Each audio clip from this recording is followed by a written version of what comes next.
All right, so we kind of got to design this first. So we're going to call this guy Android number convert. So we want to be able to do a couple of things here. We want to be able to go from any base to decimal, and we also want to be able to go from decimal to any base. We go both directions. All right. Now, so we probably want to divide our app into two pieces. So maybe on the first page you have a couple of buttons and you say, if I click this button, I'm going to do base to decimal. If I click this other button, I want to do decimal to base. So you almost have two applications on two separate screens.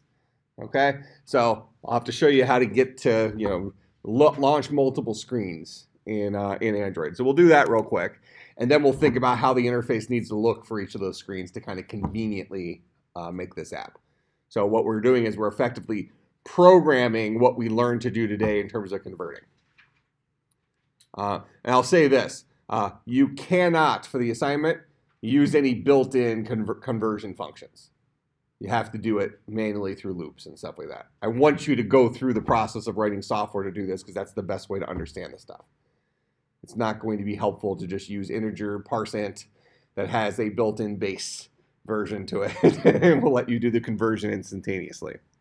The max base that we can go from is 36, right? Yeah. Okay. Yeah. Yeah, you don't have to worry about going beyond the alphabet. Okay. Yeah, alphabet's fair. It's like, no, Klingon, dude. After base 36, we got 22 more there. That's Klingon. Okay. Okay. So let's start off. Let's get a new project going here on Android. I already pushed this one, right? I think so. Start a new project. We'll call this guy CSC548 Spring 2018 base convert. Good enough. All right. And we'll just leave all the defaults there. I'm going to start it as an empty activity. We'll call that guy main activity. Hit finish. Do its build thingy.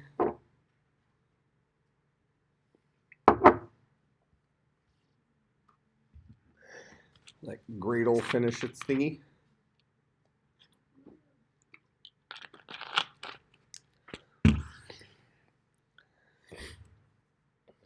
Okay, so let's go ahead and give ourselves just a simple little interface in this first page with a couple of buttons. It'll take us to the two other pages. All right, so I'm going to go ahead. I'm going to get rid of my hello world text, blah, blah, blah. Go to layouts, give myself a vertical linear layout. Toss this guy in here. So there's my vertical linear layout. I'll throw a couple of buttons in there.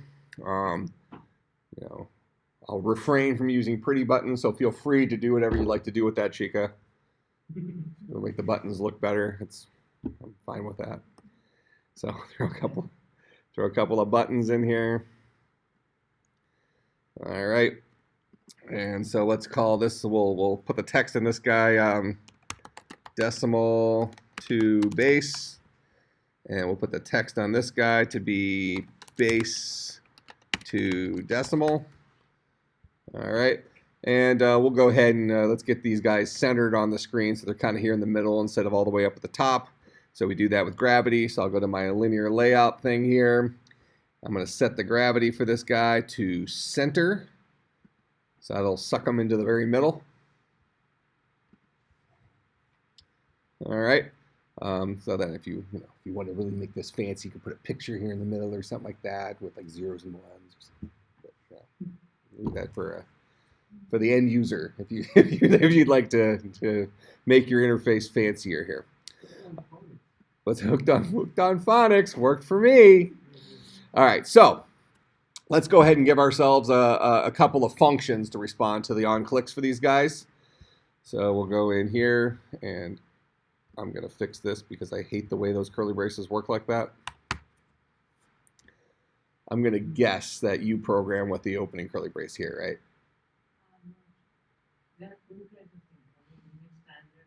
Right. That's what I'm asking you.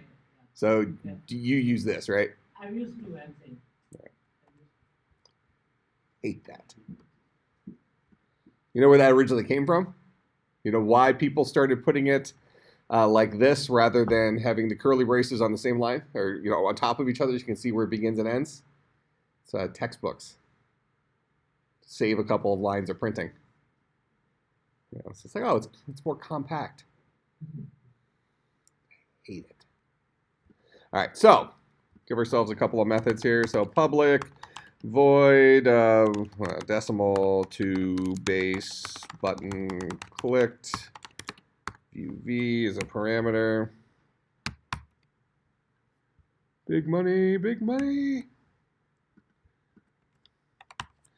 And then we'll have the second one, public void base, base to decimal, button clicked. All right, so go ahead and let's hook those two guys up and just let's make sure they're working before we do anything else. So I'll just do a little system.out.println D2B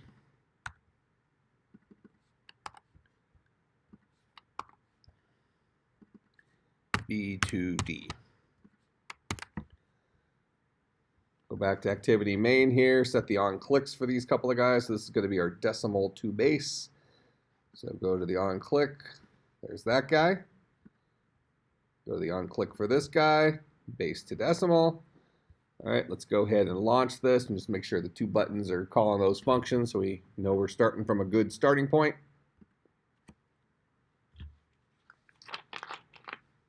I like having a good assortment of drinks to pick from.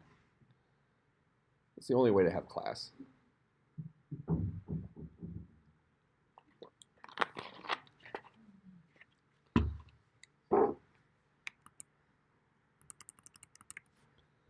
All right, well, I gotta open up my logcat here so we can see it.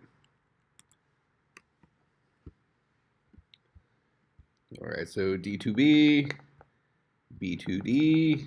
All right, buttons are working. All right, so now we got to get us to other screens in the application. So I mentioned last time that we can think of every screen in our application as being an activity. All right, so we're gonna need two more screens. So we're gonna come up here to our, oh, that's a unit test. Is it this one? Nope, it's a unit test. Nailed it. All right, so I'm gonna right click on, so just to show you where I click there. This is the actual application. These are unit testing things. So I'm going to right click here. I'm going to create a new activity. And I'm going to create an empty activity because that's the kind of activities I like. I don't want too much stuff built for me. Really, that has most to do with the fact that I've been programming in Android since it first came out. And I was used to not having stuff done for you. And I've just refused to take advantage of some of the new stuff. So I think it might actually be kind of more of an old fogey, stuck in your ways type of situation. But whatever, deal with it. So this guy is going to be, let's call this guy decimal to base. Okay, now don't click launcher activity for these. So by default, that main activity is set up as your launcher activity. That's the one that when you first launch the app, it puts up. So since we don't want any of these guys to supplant that, just don't click that. All right, and you'll be fine. This whole backwards compatibility thing, you can just leave it checked. It's fine. It's not going to make any difference to us. Right, but technically that is so that you can have use newer software to write apps that still work for older phones. Because I think we talked last time, there's significantly bigger difference between the oldest and newest operating system on Android devices than there is on iOS devices. Because Apple tends to make your phone stop working before it gets too far out of hand. Okay, so we're just going to go ahead and, oh, what's my other source language choice? Do I have Go? Is Go in here? I didn't get that. Like a package name and source language? Yeah, I've never heard of Kotlin.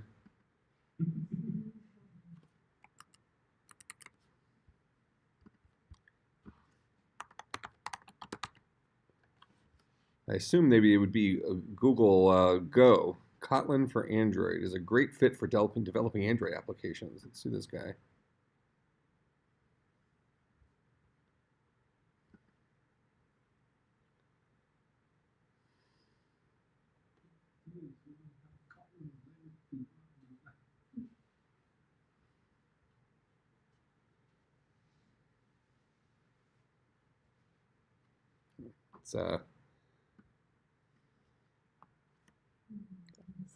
It's the same crap.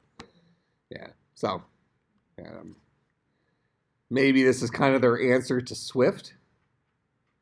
Trying to shorten up stuff, have less, but yeah, whatever. Choose Java.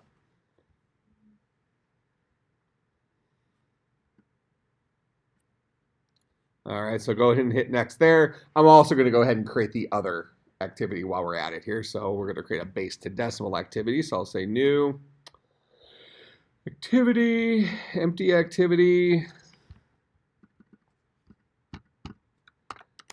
base to decimal. It'll go ahead and create the layout for me as well. So make sure that checkbox is checked. Make sure the backwards compatibility thing is checked. That's fine. Just hit finish. Okay. Now I'm going to go and just mock up those couple of pages just real quickly, just so we can kind of know where we went. So I'm going to go to our decimal to base page. And I'll go ahead and let me minimize my logcat here. I'll go ahead and throw my vertical linear layout in there. That's a nice good starting point for us. And then just for a quick example, we'll throw a text view in here. All right, and I'll click on that text view. I'll go ahead and center the text. I'm going to have this guy say, which one is this? This is base to decimal? No, this is decimal to base. And we'll make the font a little bit bigger there, so we'll go size 30, and bold, and italic. It's mean looking right there. Okay, so there's our decimal to base screen. So we'll know we're at the right screen there, right? Okay, so I'll go ahead and leave this guy alone then.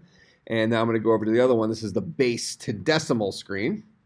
So we'll go ahead and give that guy a similar, we'll give our vertical linear layout in here.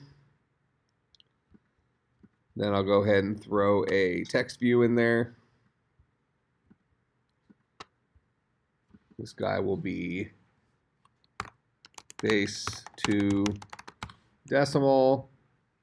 So this will be centered. Size, what did I say, 30 on the other one.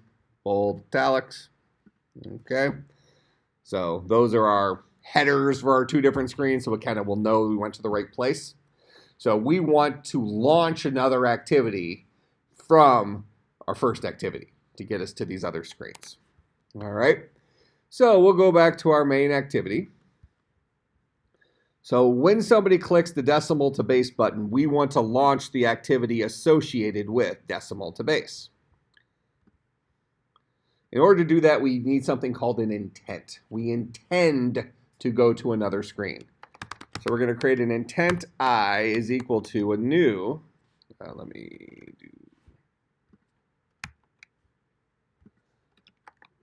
a new intent. And let's see, what does an intent take? Is it context and then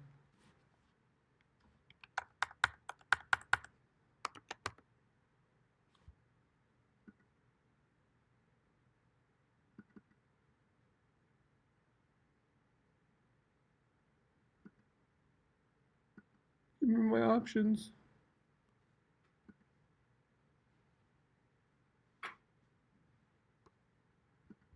I just had it show up.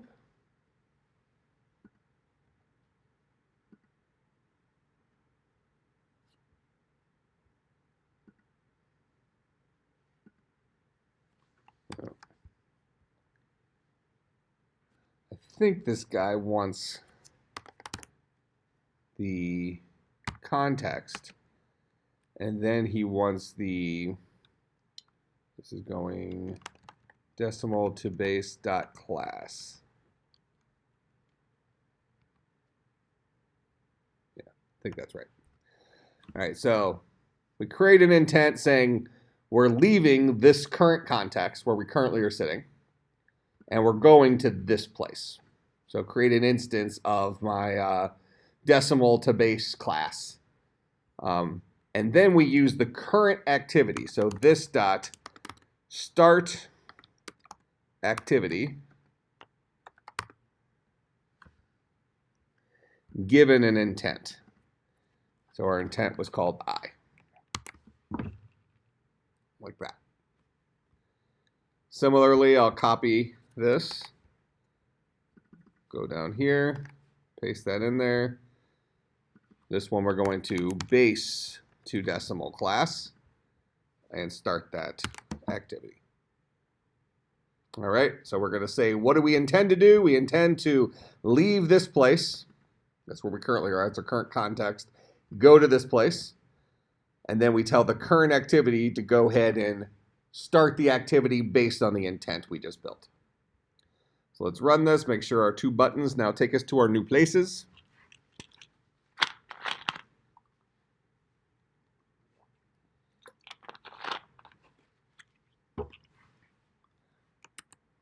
Oop. So this guy should take us to decimal to base page. Do I need to give myself a back button? Yeah, so kind of a difference between iOS and Android users. If you're an iPhone user, you're used to most of your apps having back buttons in them, right? Where Android devices have back buttons built in. This is a back button. Actually, got to click it. So it'll take me back there. So base to decimal took me to that screen. Decimal to base takes me to the other screen. All right, so we're going to the right places now. Okay. Now, is the back button necessarily better or worse?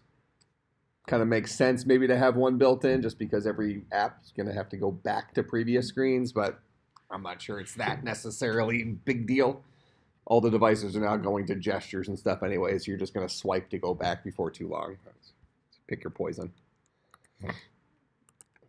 And I'm completely indifferent because I was an iPhone user until 6 months ago for a decade. They're all the same crap. I like the size of the screen in this one for me to binge watch on vacation. I have this contraption that is like this metal thing. You put it around your neck and like bend it, and then you can put a little thing on it and have this sitting there, so I don't have to use my hands and sit there like this. And I could fit the whole thing in my pocket because it all bends down to nothing. Yeah, it's like $12 on Amazon. It's like the best $12 I've ever spent. It's just one of those things you just designed so perfectly, and it's so simple. And you're like, why don't I have 5 of these? It's just great. It's so great that it got me my ear infection on my cruise because I spent too long binge watching stuff. I was just sitting in the spa on these like ceramic heated table things for like 4 hours watching shows just because I didn't even have to use my arms, like because you get tired holding your phone up, right? You just bend that thing up to whatever direction you want. You're just sitting there like this, just watching. It's so good. All right, so now we get this guy taking us to different screens. So now we got to consider what should these screens kind of look like to solve our problem. If we're going from a base to a decimal, we're definitely going to have them enter in a number, right? But when they enter the number, we're going to have them tell us what base that number's in. That make sense? Okay. Now, what for our implementation here, let's keep it within the computer science world. We're all pretty accepting that the pattern is identical no matter what base we're going between. So base to decimal, it's the same pattern every single time. So we're going to go ahead and we're going to give ourselves buttons. So let's so this is base to decimal first. So I'm going to throw an edit text in here. All right, so we want to have them, actually, hold on, just so the keyboard gets switched correctly, I'm going to use the number one.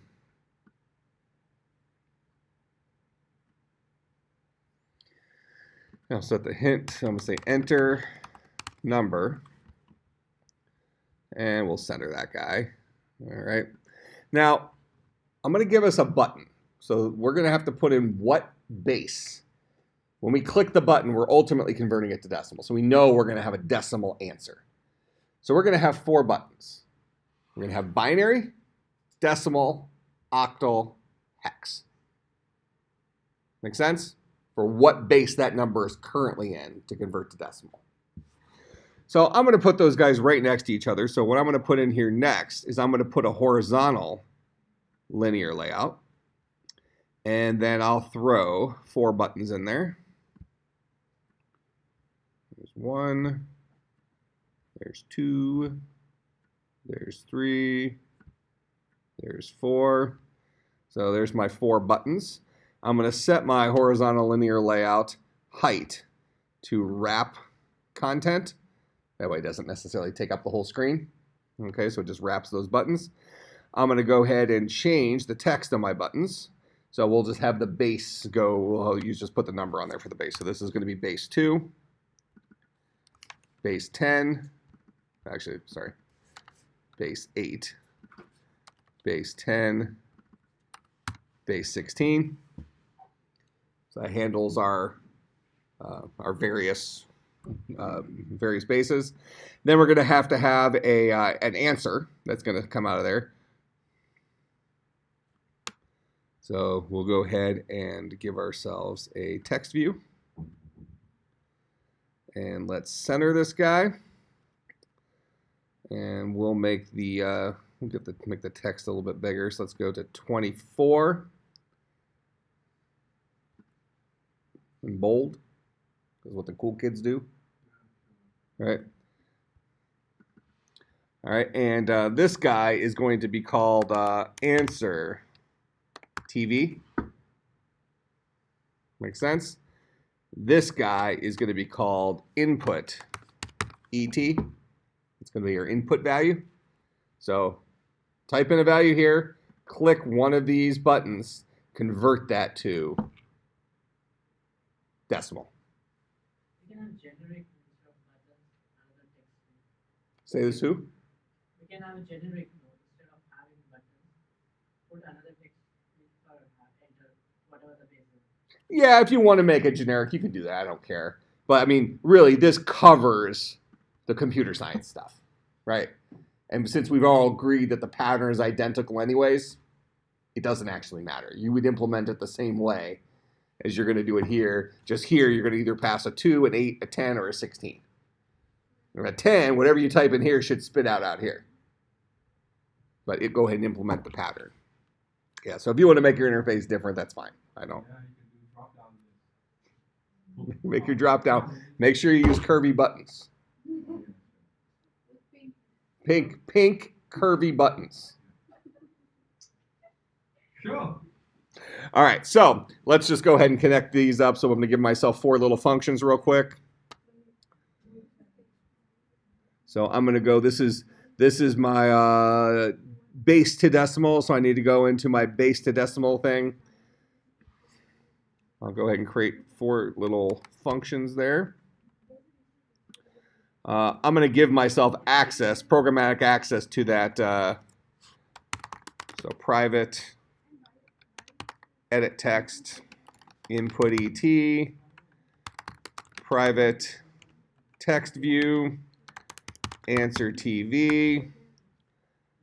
Then in here, we'll go ahead and say this dot input ET is equal to the edit text version of this dot find view by ID r dot ID dot what do I call that guy, input ET.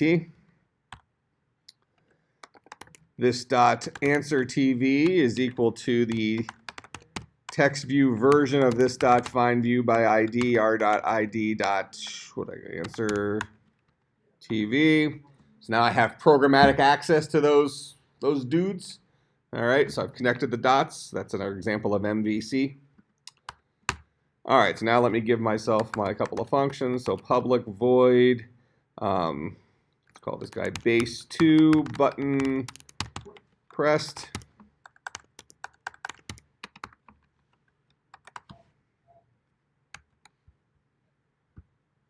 Then I'll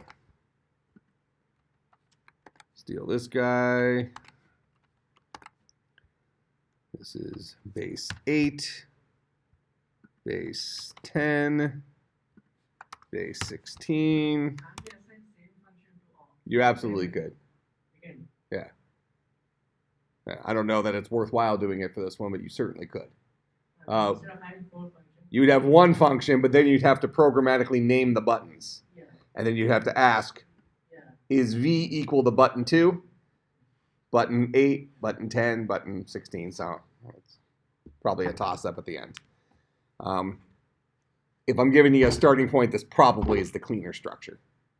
But certainly you can do what you're saying. That's the point of this parameter. It tells you who called this function. All right, so just to make sure these things are hooked up, we'll say this dot answer TV dot set text to, we'll just have it say base 2.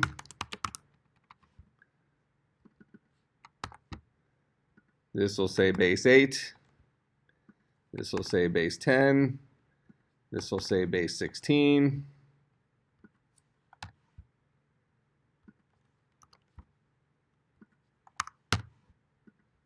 Yeah, see, there's updates. All right, so let's go hook these up to the buttons and make sure that those guys click. Okay, so this is base 2 decimal, so I need to do base to decimal. So as you start getting more screens, make sure you're clicking on the right thing to get to your screens. Go ahead and move this over. All right, so this guy, I'm going to have his on click. He's going to be the base 2 button pressed. This guy is going to be the base 8 button pressed. This guy going to be a base 10 button pressed. This guy is going to be the base 16 button pressed. All right, let's go and run this. We'll get to base to decimal, click all those buttons, make sure our text field shows up as whatever we clicked on. So there's our base to decimal, base 2, base 8, base 10, base 16. All right, so we feel like that guy, that takes us where we need to go on that screen.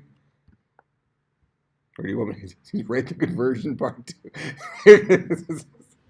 I'll write the conversion part for you next time, I promise. Otherwise, the homework wouldn't be any fun if you weren't challenged, right? Right. I mean, you're looking forward to this, aren't you? Yeah, it's exciting. So exciting. All right, so we're done with this guy. So I'm going to actually kill him and kill him.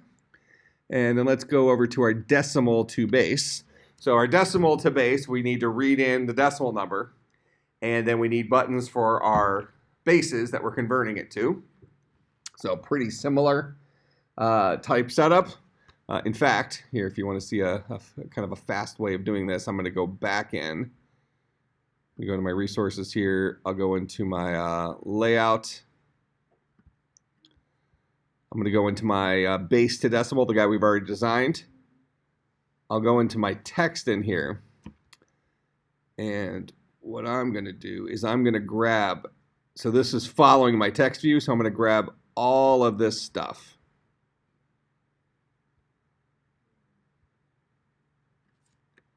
I'm going to copy it. So all the text there. And then I'll go to my decimal to base. I'll go into text.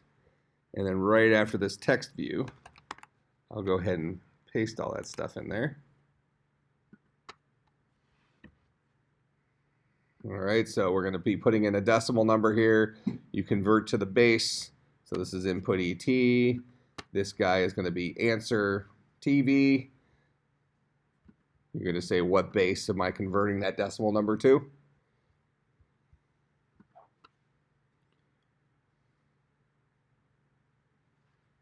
Oh, it doesn't like my method handlers yet because I didn't write those functions yet. So let me go steal the functions.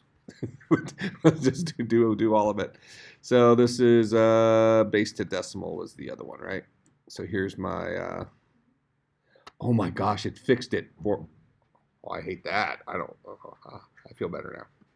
There we I didn't like it formatting my text in the wrong way. All right, so there's my whatevers. Go into decimal to base.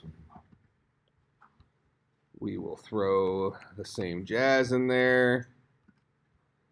We need to also make sure that we have our private functions, so we have access to those guys, or private fields rather. And then we need to make sure we actually set them inside of on create.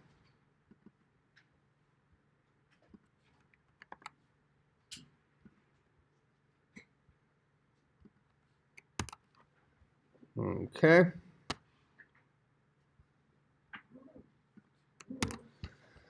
So now we'll go back to our decimal to base screen. Now he's happy with those function names. All right, so we want to make sure that when we click on these, that sets up the right thing.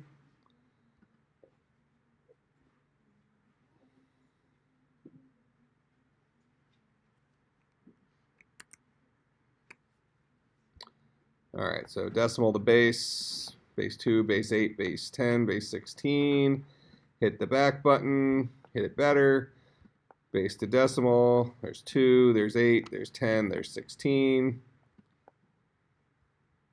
All right, to give you a reasonable starting point, kind of know what we need to do here. So again, remember, you cannot use built-in converter tools to convert your bases. I want you to write the algorithms for doing the conversion. So effectively convert what we did today into the algorithm. Are we forking all this? Yep, same thing as last time. So this will be pushed as a brand new repository. So I'll go ahead and do that right now, and I'll put the assignment up while you guys watch. So I'll go ahead and say import into version control, share project on GitHub, share.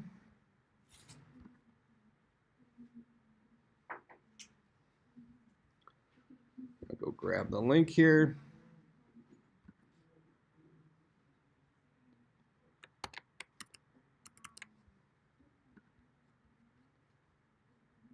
Go to content.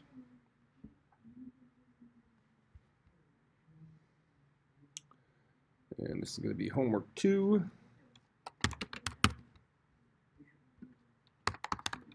So given that implement the number conversion screens, you may not use built-in conversion tools. Good, 'cause I don't know how. I'll show you next time. It's like this one line. You must write your own algorithms for the conversion.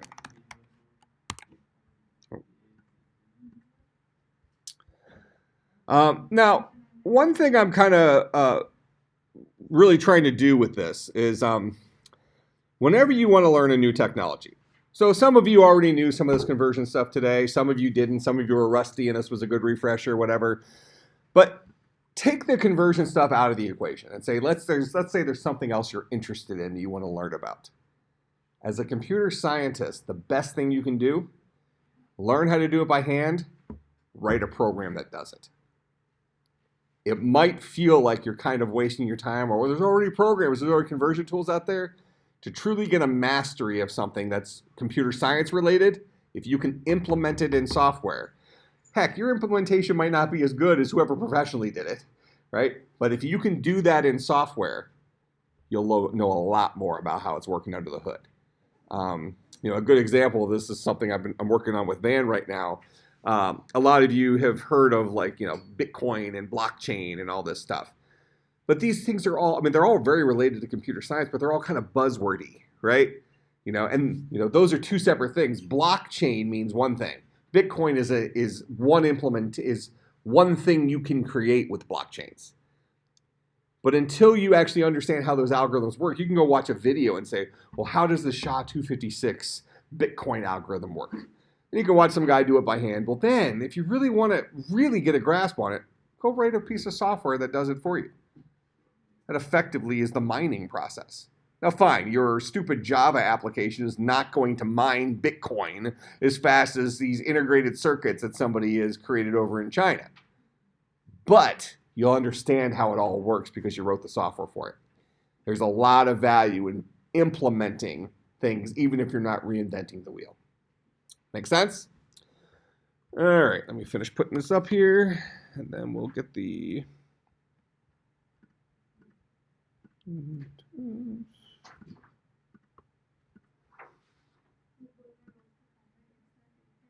All right, so again, make sure that you fork my repository.